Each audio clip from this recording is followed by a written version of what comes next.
इसी बीच अहम खबर आपको बता दें, जहां पटना में एनडीए नेताओं की प्रेस कॉन्फ्रेंस दोपहर 2 बजे जेडीयू ऑफिस में प्रेस कॉन्फ्रेंस। तीनों दलों के नेता रहेंगे प्रेस कॉन्फ्रेंस में मौजूद। सीट और उम्मीदवारों के नामों की होगी घोषणा। अररिया सीट से प्रदीप सिंह को टिकट मिला है।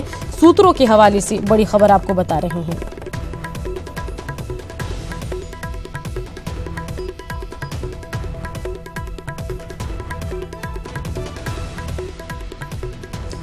तो अहम खबर फिर से एक बार आपको बता दें, जहां पटना में एनडीए नेताओं की प्रेस कॉन्फ्रेंस है। दोपहर 2 बजे जेडीयू ऑफिस में प्रेस कॉन्फ्रेंस होगी और इस मौके पर तीनों दलों के नेता प्रेस कॉन्फ्रेंस में मौजूद रहेंगे।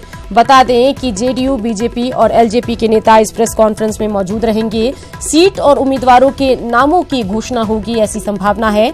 अररिया सीट से प्रदीप सिंह को टिकट मिला है, ये भी सूत्रों के हवाले से अहम जानकारी आ रही है। तो बता दें कि लगातार हम ये खबर दिखा रहे हैं कि आज से कल के बीच में सीट में कौन किस सीट से उम्मीदवार होगा, एनडीए की पहली सूची इसको लेकर आ सकती है। और इसी बीच बड़ी खबर आपको बता दें, जहां दोपहर 2 बजे जेडीयू ऑफिस में प्रेस कॉन्फ्रेंस होगी। चलिए सीधा रुख करते हैं जेडीयू ऑफिस का, जहां से हमारे संवाददाता आनंद अमृतराज हमारे साथ जुड़ गए हैं। आनंद, एनडीए नेताओं की प्रेस कॉन्फ्रेंस की खबर आ रही है दोपहर 2 बजे जेडीयू ऑफिस से। आपके पास क्या कुछ जानकारी है आनंद, बताइए। देखिए सुकन्या, पुख्ता खबर है जो हमारे सहयोगी नीलकमल ने खबर ब्रेक किया कि 2 बजे जेडीयू कार्यालय में तीनों पार्टी के जो प्रदेश अध्यक्ष हैं वो एक प्रेस कॉन्फ्रेंस करेंगे, जिसमें जो उम्मीदवारों की लिस्ट है, माफ कीजिएगा, जो किन किन सीटों पर कौन से उम्मीदवार लड़ेंगे उसकी घोषणा की जाएगी। ये खबर पुख्ता है। न्यूज 18 ने इस खबर को पहले ब्रेक किया है और इस वक्त मैं जेडीयू कार्यालय में मैं और आपको अपडेट कर दूं कि यहाँ से बस कुछ देर में ही मुख्यमंत्री नीतीश कुमार पहुंचने वाले हैं जेडीयू कार्यालय और सुरक्षा व्यवस्था टाइट कर दी गई है। हम आपको दिखाने की कोशिश कर रहे हैं कि सिक्योरिटी के लोग यहाँ पे पहुंचे हुए हैं और बस कुछ ही पल में मुख्यमंत्री नीतीश कुमार जेडीयू कार्यालय में पहुंचेंगे।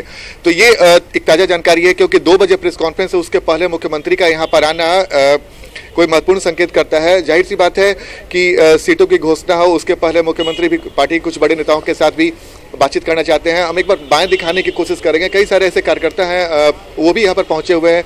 उनकी मुलाकात भी नीतीश कुमार से हो सकती है, क्योंकि पिछले कई दिनों से लगातार एक अन्य मार्ग में नीतीश कुमार लगातार लोगों से मुलाकात कर रहे हैं, जो उम्मीदवार हैं उनसे मुलाकात कर रहे हैं और उनसे फीडबैक ले रहे हैं। उसके बाद आज जो घोषणा की जाएगी उस तमाम बातों का लबोलुआब होगा। लेकिन एक बात जो सबसे महत्वपूर्ण है सुकन्या, जो देखने वाली बात है कि जेडीयू कार्यालय में प्रेस कॉन्फ्रेंस होना, इससे साबित करता है कि बिहार में जेडीयू की चली है और जेडीयू कार्यालय में हो सकता है कि बीजेपी बड़ी पार्टी हो लेकिन अपने गठबंधन के सहयोगियों को ज़्यादा तवज्जो देती दिख रही है।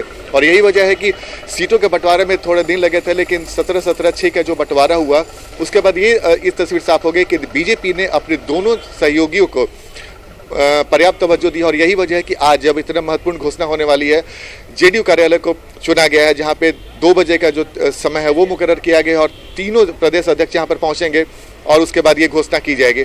तो निश्चित तौर पे जो लगातार कयासों का बाजार था कि महागठबंधन की सीट पहले घोषणा होगी कि एनडीए की सीट की घोषणा होगी, एनडीए ने इसमें पहल करते हुए अपनी सीट की घोषणा करने वाली 2 बजे का जो वक्त है वो मुकर्रर किया गया। तो निश्चित तौर पे आज ये उस तस्वीर से पर्दा हट सकता है कि जी आनंद, इसके अलावा अररिया को लेकर भी ऐसा लग रहा है कि संशय खत्म हो गया है और सूत्रों के हवाले से अहम जानकारी आ रही है कि अगर अररिया सीट की हम बात करें तो यहां से प्रदीप सिंह को टिकट मिला है। इससे पहले एक खबर थी कि शहनवाज हुसैन भी अररिया सीट से उम्मीदवार के तौर पर उतर सकते हैं। इसको लेकर क्या कुछ जानकारी है, कुछ हो तो बताइए।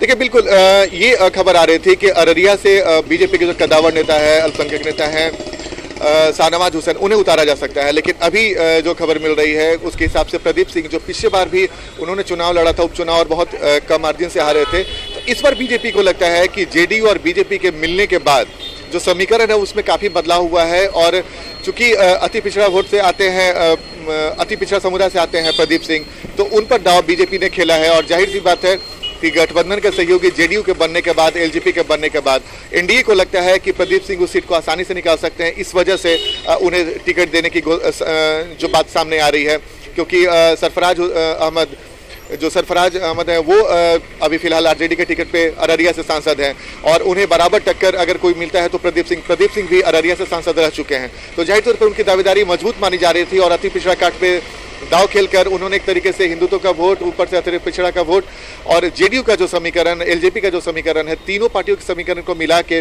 उनकी दावेदारी देने के बाद सामने आ रही है।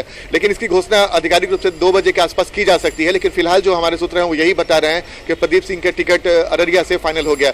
एक चर्चा ये भी तो सुकन्या कि अररिया का सीट शायद जेडीयू के खाते में चल जाए, लेकिन जो देर रात जो हमारे सहयोगी दिल्ली से दिवाकर ने खबर ब्रेक की कि अररिया की सीट बीजेपी के खाते में चली गई है। तो जाहिर तौर पे अब ये देखना दिलचस्प होगा कि 2 बजे जब घोषणा होती है, जो संभावित लिस्ट हम लोग चला रहे हैं उसमें से कितनी बातें सामने आ पाती है। लेकिन इतना तो तय है कि अररिया फिलहाल बीजेपी के खाते में गया है और प्रदीप सिंह वहां से बीजेपी को उम्मीदवार हो सकते हैं। चलिए आनंद, नजर बना के रखिए, आज का दिन अहम है। तमाम जानकारी के लिए आपका शुक्रिया।